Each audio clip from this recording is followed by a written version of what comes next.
A day in his life, ang CEO na ito, hihihihi, ay umuwi ng Pilipinas galing ng Canada para magbakasyon muna.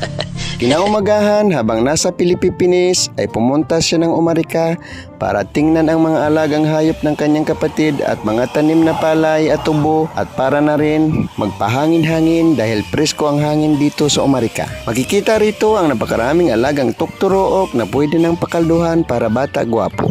Meron din silang alagang takol-takol at ngork-ngork pero bawal puntahan ang mga ngork-ngork dahil baka mahawaan ng ESF at magkurog-kurog ang mga ngork-ngork at masasayang lang ang mga nagastos at ang pira ay magiging bato pa. Pagkatapos mag-ikot-ikot ng CEO ay nagpalipad dito ng kanyang drone na dala niya galing ng Canada para tingnan ang beauty and the best ng kanilang farm. Pero ang problema ng napalipad niya ang kanyang drone ay hindi na nakabalik ito sa kanya dahil sumangit na sa mga punong kahoy at dahil ayaw na ng drone na bumalik ng Canada at gusto ng drone na dito na siya sa Pilipinas.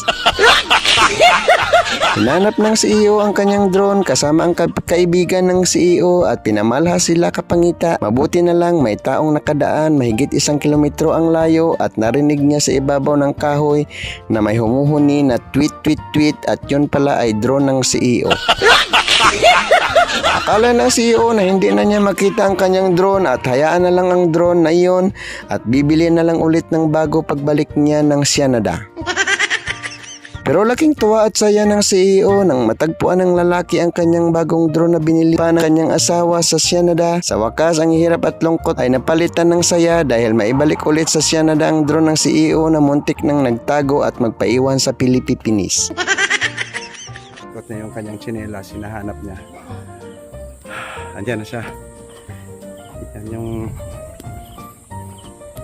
kasama din naming maghanap.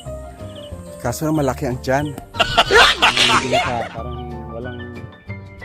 parang walang resistensya. So, pag malapit siya kayong pupurihin natin. Pero pag malayo, hindi na tayo marinig. Hindi natin na lampa.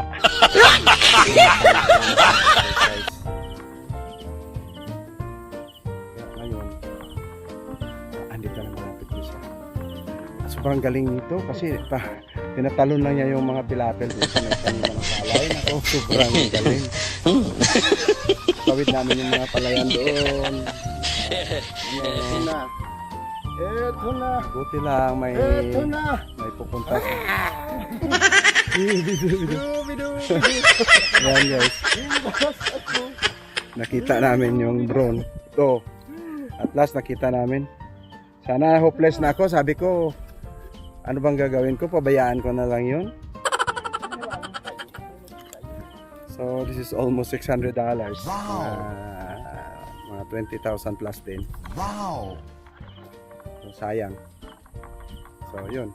At least nahanap namin. Sa susunod, wag na namin tong ano ko pero? Ulit tarahan. Pinamalas ako ka parang lactose tramlan to. Guys, nandito na muna kami. Post muna namin ang vlog at tuloy namin mamaya.